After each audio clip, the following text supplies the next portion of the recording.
In today's episode, we're diving into the twists, turns, and unexpected detours that make the entrepreneurial journey so interesting, and how to turn those surprises into opportunities. This is the Be a Marketer podcast.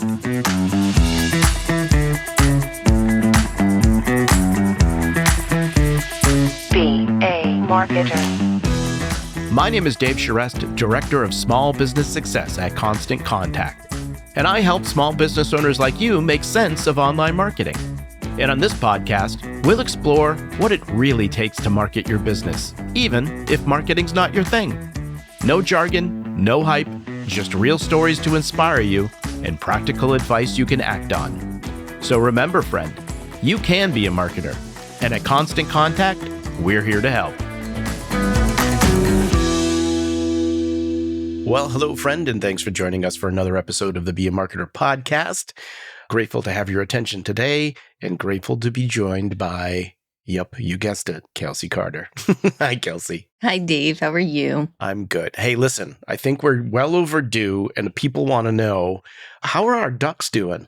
Our ducks are doing amazing. And we're getting 2 eggs a day, which is awesome. And since it's starting to get warmer out, we've put their pool back outside, which they're very, very happy about. So they get to swim. I was just saying, how did the indoor living go for everyone involved? Well, they were only inside on the really cold nights when it was below 20, which wasn't bad. So they're in a crate, but they just make such a huge mess.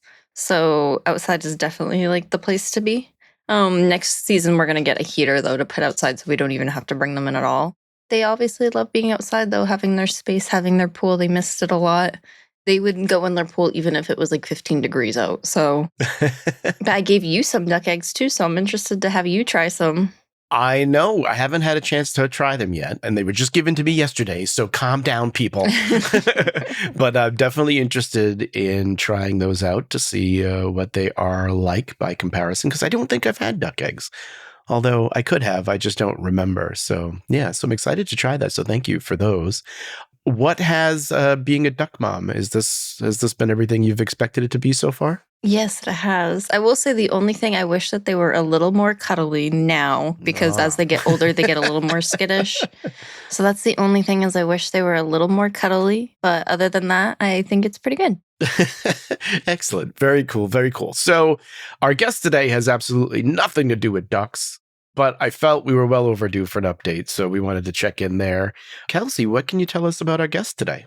Today, our guest is Lorraine Ball, marketing strategist and Constant Contact partner in Indianapolis, Indiana.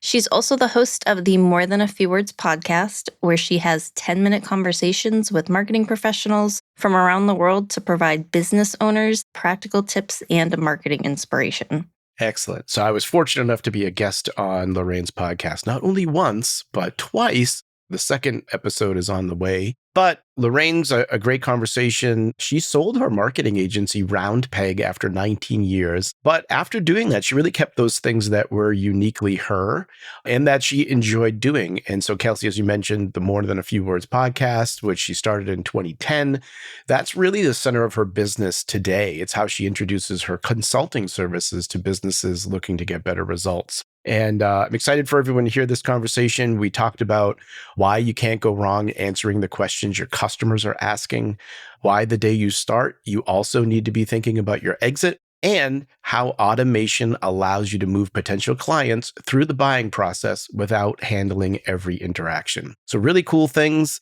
Let's go to Lorraine as she shares her journey of starting her own business. Whenever anybody asks me about my business journey and I see them looking at me expecting this lovely, even tail, well mapped out, start to finish, I know they're in for a bumpy ride because, like many entrepreneurs, there were lots of twists and turns along the way. I was a teacher. I had corporate roles. I got all the way to the VP suite, had the job I always wanted. But you know that expression that says, be careful what you wish for, you just might get it. When I got it, I realized that that was really not where I was meant to be. And so I walked away and started a small company that originally was going to be focused on teaching managers how to build high performance teams. It was not a marketing company. And while I was trying to sell those services, people kept coming to me saying, "Hey, Lorraine, I know that you're doing other stuff now, but you're good at marketing. Could you help me with?" And one day I woke up and I went, you know what? I have a marketing company. I didn't expect it. That wasn't what I set out to do, but you know what? I really like it. I've always liked marketing. So let's be here and let's do this. And that was in 2002. I started the business. By 2003, I was really clear on where my business was and what I wanted it to be. And that was also about the time that I got introduced to email marketing. I got an email from somebody and it was really different than anything I had seen in my inbox up until that point. And I was like, wow, this is really cool. So I called the guy and I said, how did you do this? And he said, oh, just look at the little thing in the corner. It's constant contact. Just click on that and it'll take you to their page and you can get started. And I did. And I have been a fan ever since. For me, the company, we started as a traditional marketing company. I did a lot of direct mail. I was the postcard queen. I am really good with a punchy headline and a fun graphic landing in somebody's inbox. And then with the introduction to email, I was like, wow, 500 postcards or 3 emails. Whew, I know what I'm going to do.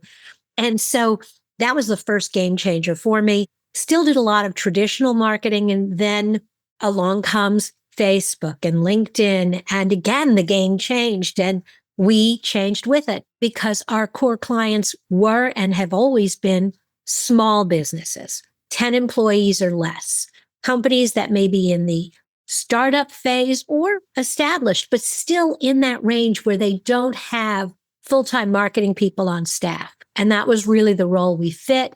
I found that working with business owners directly was much more rewarding for me. I wasn't trying to translate through 3 different people who really didn't understand what I was saying and who didn't always have the business owner's vision. And so that was always our niche. I did work with some bigger companies over the years, but as long as I could still have the conversation with the owner, that was the kind of work we wanted to do. We ended up doing web design, social media, content marketing. We developed a real skill. I say we because the company grew to about 10 people. We developed a real skill around what I call content-based SEO. We figured out that everybody else in the market seemed to be zeroing in on keywords and obsessing about keywords. And my feeling was, that's great. You get people to your website, but they're coming looking for answers. And so if you just answer the questions that people are asking, you will have better content. You will be more likely to get noticed. And when they come, they'll be happier that you were there. And so everybody else in my market, they were all playing these white hat, black hat games. And I was building content and they were telling me that I was missing the boat until Google changed their algorithm. And they changed the algorithm to bias towards content. A lot of my friends called me up and went, okay, now how do you do this content thing?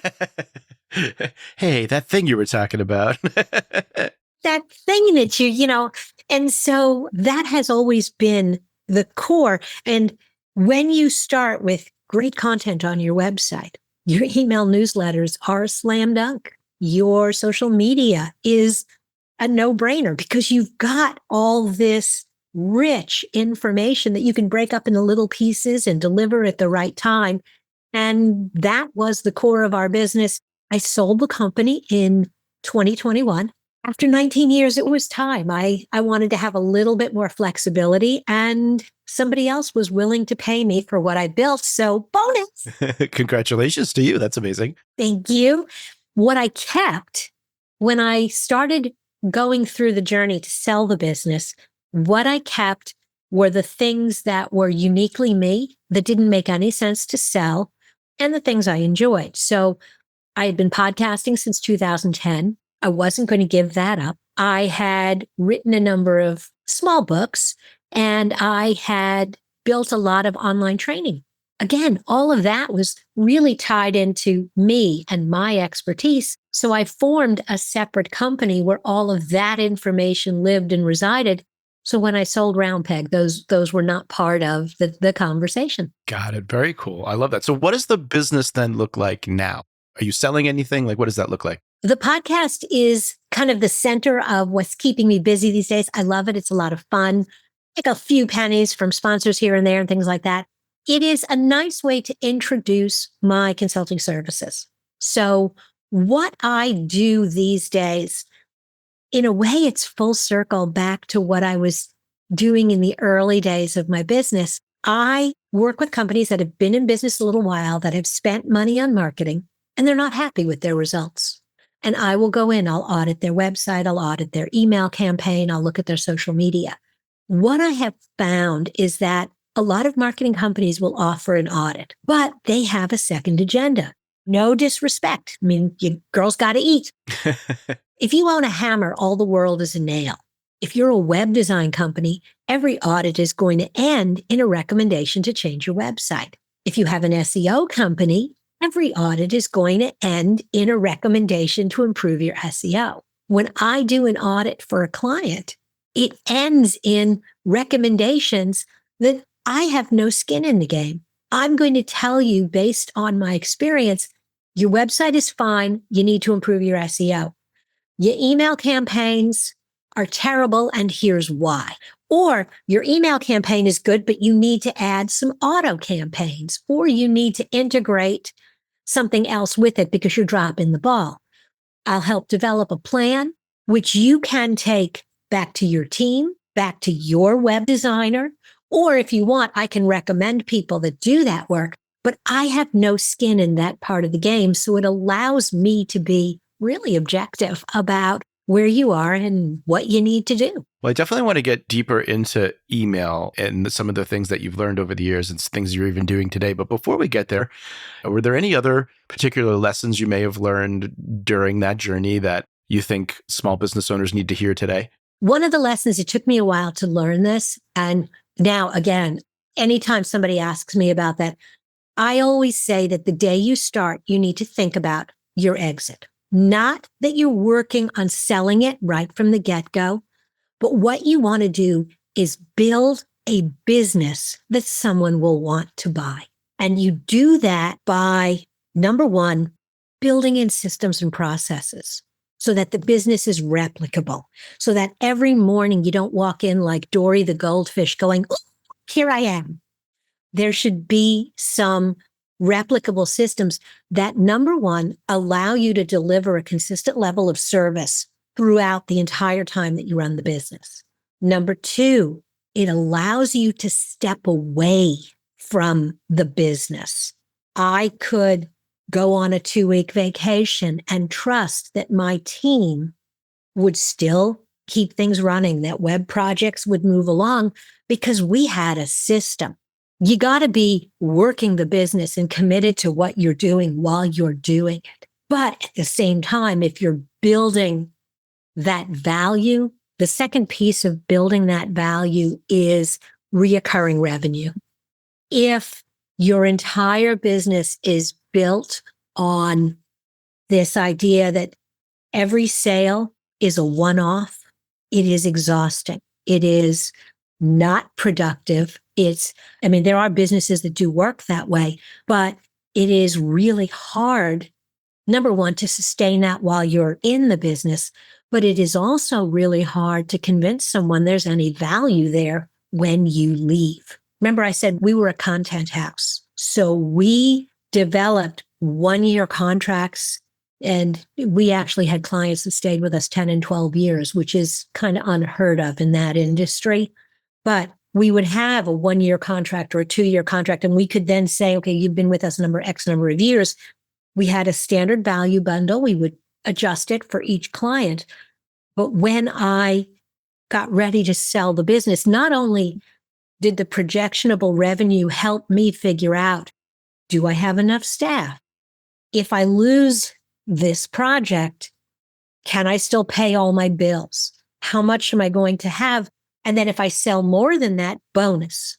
So building that value creates stability while you're running the business, as well as, again, something that makes your business attractive. when you are ready to sell. Anything you would have done differently? Both hundreds of things. It took me a while to learn staffing, when to hire. And it's so funny because sometimes someone sees something that you just don't see. We had a staff of a certain size, and I was like, well, we're starting to get more of this kind of work. Maybe we should hire another writer or another web designer. And one of my team, and she was pretty young at the time, she would have been 25 or so. She said, why? I said, well, because we're going to have this extra work. And she says, yeah, but if you bring that person in, we'll get this work done. But now you're going to have to sell this much more to pay for them. Yeah, but we can't handle the work that we have. And she says, so why don't we just raise our price? Oh, yeah. Oh, yeah. It took me a long time, but to get comfortable with this idea that if you're at capacity, if you are at capacity, you're not charging enough. Raise your price. Well, but I may not make the sale. Well, okay. Little math. You get 10 projects. They're $100 each. You can do 2 a day. So your whole week is filled. Great. You charge $110, but now you only get 9 sales. So at the end of the week, instead of having $1,000, you have 990. But you only have to do 9 projects, so you can take Friday afternoon off. Or you can do other marketing to get that next sale. And so the question is, if I raise my price 5%, how many of my prospects, like if my closing rate is 1 in 4, will I go to 1 in 5? Does the business still work at 1 in 5? I stay at 1 in 4. I need to raise my price another 5%. So yeah, that was a big learning curve, not getting comfortable with that early enough in my business and managing the staff. I would do that differently. What else would I do differently? I loved doing seminars and teaching and training as a sales tool. And we had a conference. The conference was really good. We put the tools online. While it was good because the pandemic hit to have all the training online, I actually think that was not a great idea because so much of what I was really selling was not the training. It was my expertise. And you don't get that in a PowerPoint. Right. So losing sight of what I was really selling and what had real value. And I would go back, I wouldn't do that. You mentioned you found out about Constant Contact. I mean, you after you've started your business, you also became a Constant Contact partner really quickly as well. Tell me a little bit about that experience and what that was like, has been like for you. At first, when we first started getting clients coming on board, we're like, okay, so we want to do content marketing and we want to do social media and we want to do email. And they're like, well, we use MailChimp. And I'd be like, oh, okay. And then there was that moment where I said, no, I'm sorry. If you're going to hire us, you're going to hire us for our expertise in the best tools. And what we're going to do is part of your monthly fee is your Constant Contact subscription. So I never had to have that conversation about which tool we were going to use. We just rolled it into, where you're $2,000 a month, $1,500 a month, $3,000, whatever it is. The Constant Contact fee was already in there. We just put them in our dashboard and we just did it because it slowed us down. One of the lessons I learned is that when you're running a marketing company, you're running a manufacturing company. And I'm very much Henry Ford. You can have any car you want, any color you want, as long as it's black. When I standardize you on an email tool that my team is comfortable using, I can spend more time focused on creating the content that will engage the customer, the prospect.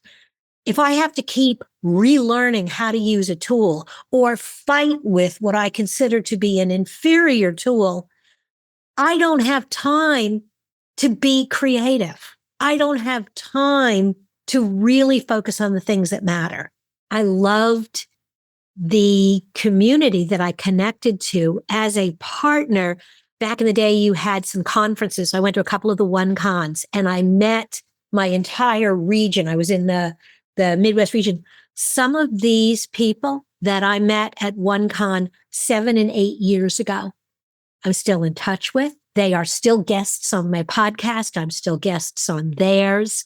When I travel around the country, if I'm anywhere close, we get together. So it was really good for business, but beyond just being good for my business, a revenue opportunity, reselling the software, doing the seminars, getting paid, having an opportunity to be in front of an audience where I could then sell the software. I also became part of this community that we were all sort of approaching things the same way. We had different businesses.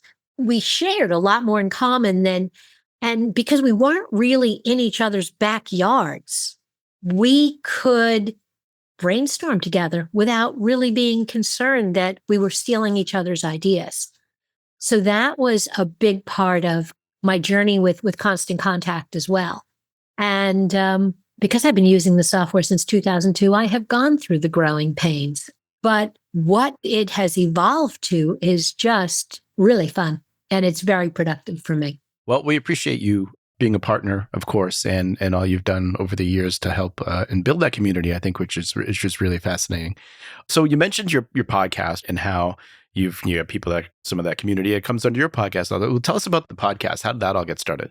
I had an intern who walked into my office one day and he said to me, you like to talk. And that's it, and left, and that was all. I was kind of like, well, yeah, actually, I do like to talk.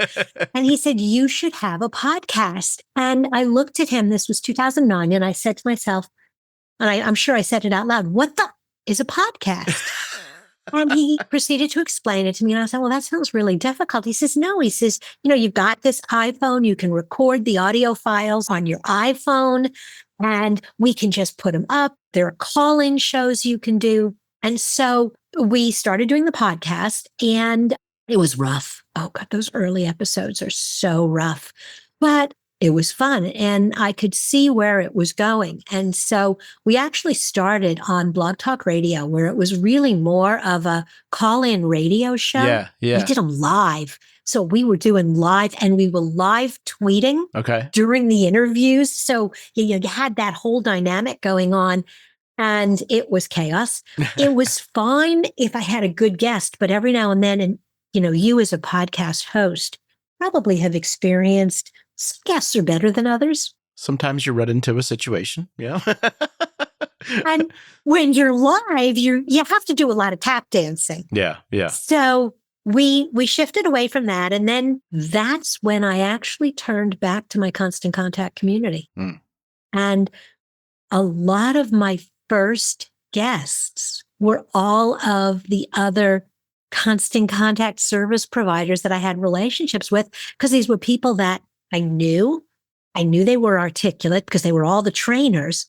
So I was confident that we could talk about things that were important to them. I knew that they knew a lot of the same things I knew and that we would have a good dialogue. So that's where the show started. And then it kind of grew from there. Today, more than a few words, I will be celebrating my 15th anniversary on January 3rd, 2025. We have about almost 1,100 episodes and I love it. And I talk to people all over the world and it's so funny because I'll have a string of guests from Australia. And so then I start getting a lot of fans from Australia. I love staying in touch with people because then when I travel, I can catch up with them as well. You're coming up on 15 years, 1,100 episodes. I mean, talk about consistency. Yay. But what have you learned from that process? First off, if you're going to get into podcasting, number one, you've got to set a schedule that you can live with and you can manage. And before you launch, have 5 to 10 episodes done, ready to go, because things get away from you. And consistency in the podcast world, being in people's feeds at the same time so that they know when to look for episodes from you is absolutely critical. That was the first thing. The second thing, somebody told me this, one of my guests, and I agree with him. People will forgive grainy video. They will not forgive bad audio.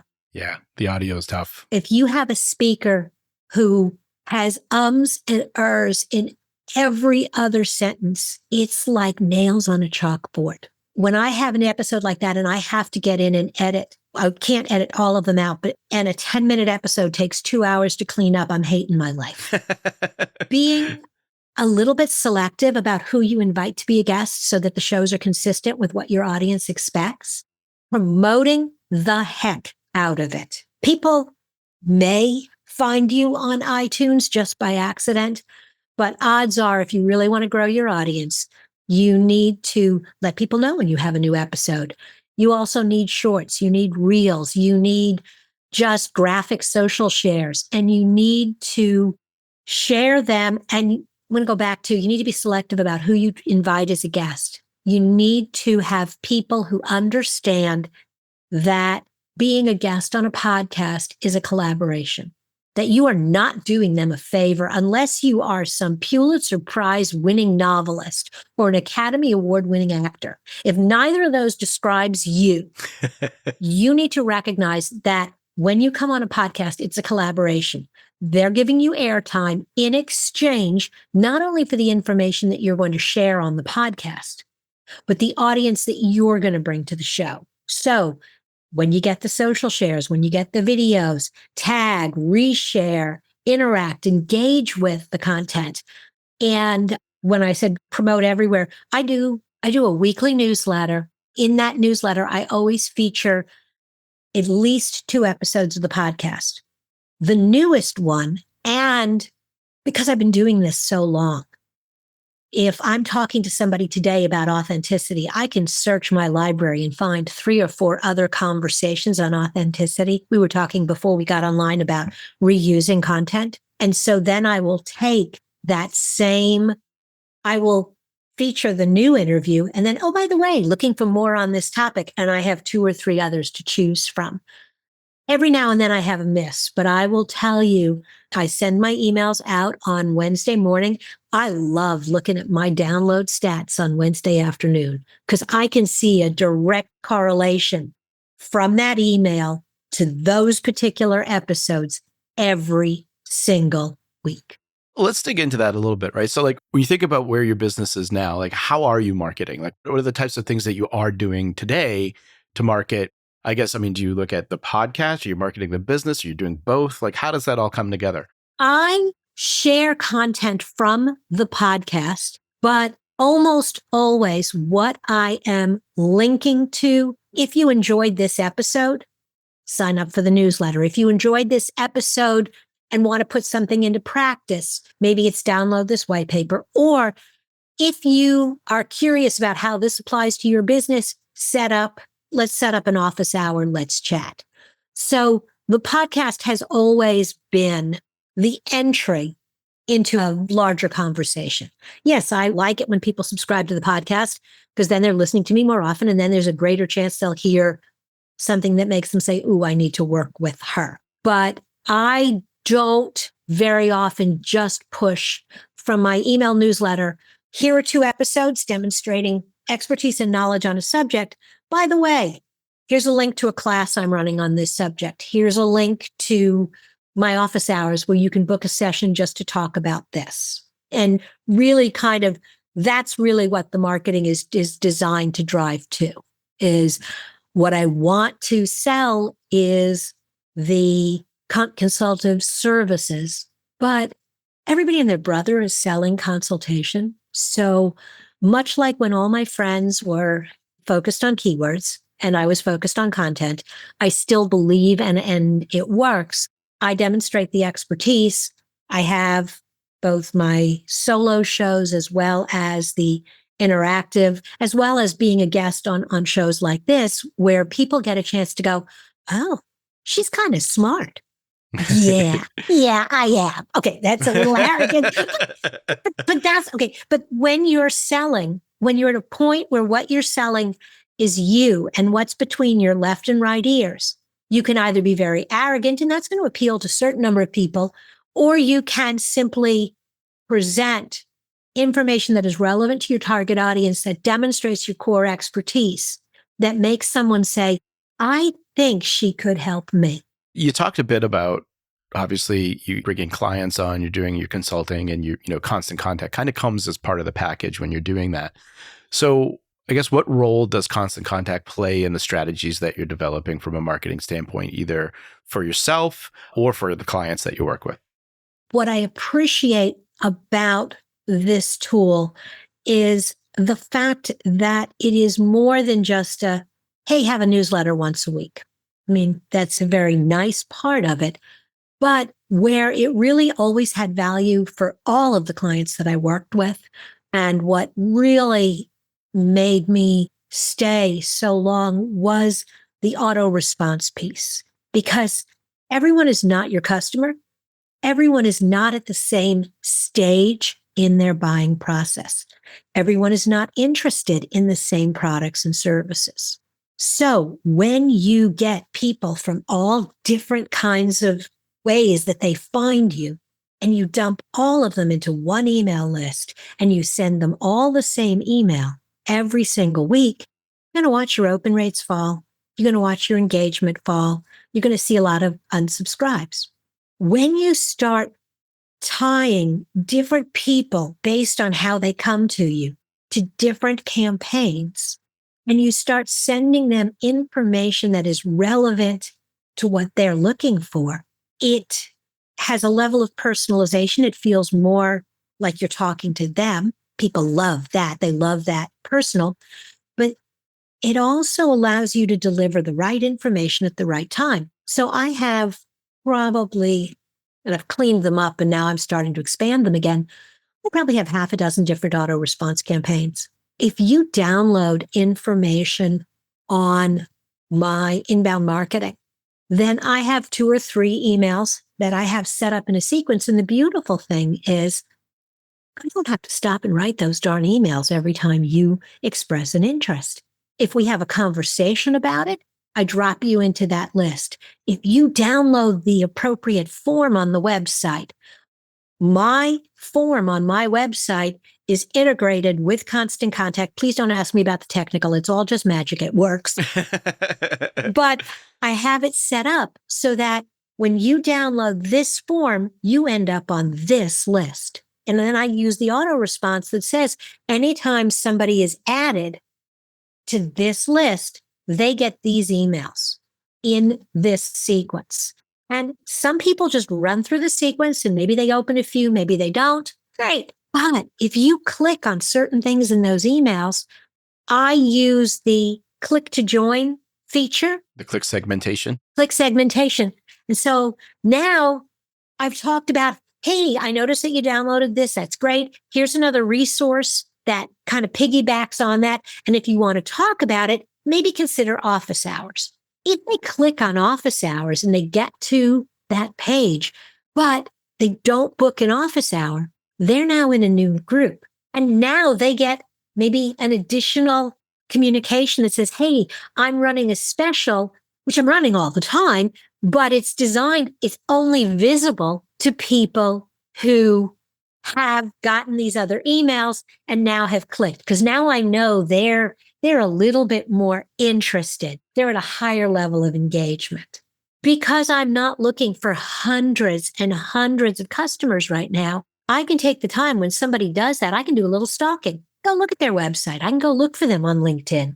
I can engage with them in other ways and do much higher level of interaction. I have a lot of people that apply to be on my podcast. You've been around 15 years. You show up on everybody's list. Okay. Everybody and their brother applies to be on the podcast. I copy all the people who have applied. I put them in a list.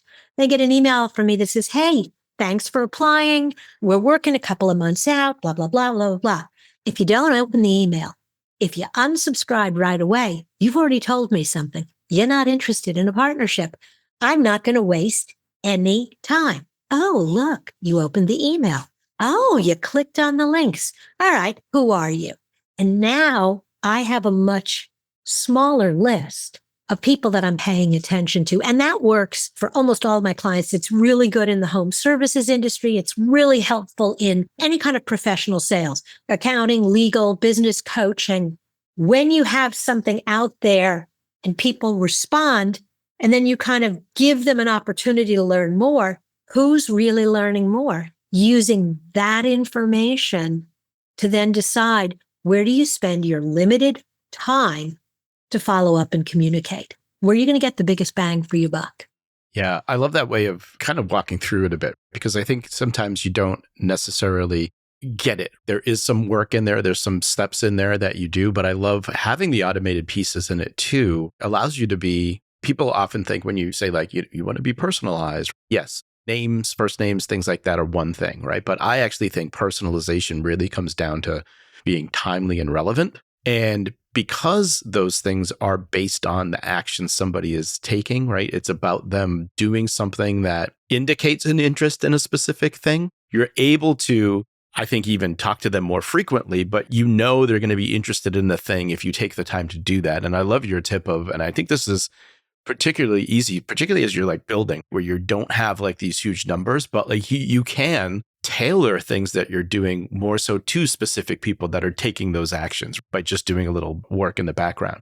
If you were to give someone just getting started with Constant Contact, maybe this is a client, what's the first thing that you're going to want them to do? Well, you've got to build a list.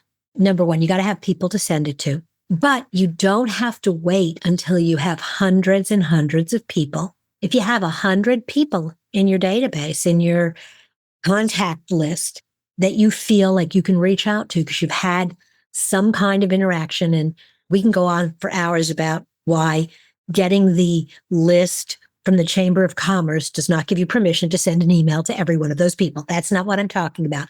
But I'm talking about people that you have some kind of relationship with. Don't wait till you have 500. Send an email, see what they're interested in. Always let people know when you go networking and you meet people and you get their business cards. Hey, I send out tips on this. Would you mind if I sent you one? If it's not relevant to you, I'm happy to take you off the list or you can unsubscribe. Talk about it. Let people know that you're doing that. Just like the podcast, create a schedule you can live with. And I don't think you have to create original content for your newsletter. Remember, I said everything starts with your website. So if you've been blogging for a little while, you have content. If you haven't been blogging for a little while, start blogging and then you'll have content. And different product categories have a more salesy approach or a less salesy approach.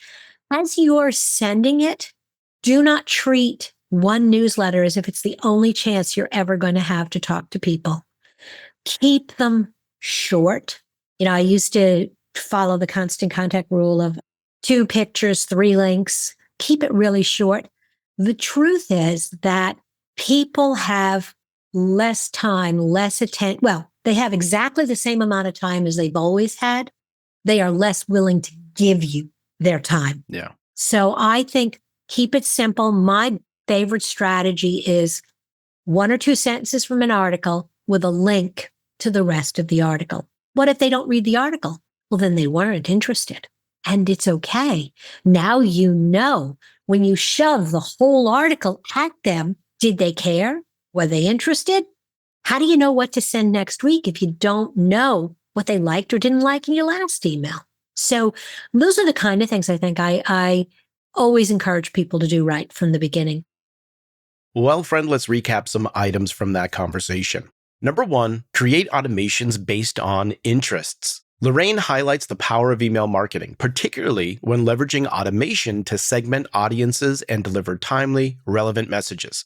She explains how Constant Contact's automation features allow her to create personalized experiences, track engagement, and move potential clients through the buying process without manually handling every interaction. Now, this allows you to be smart about how you follow up based on engagement and interest, and make sure your emails can be more timely and relevant.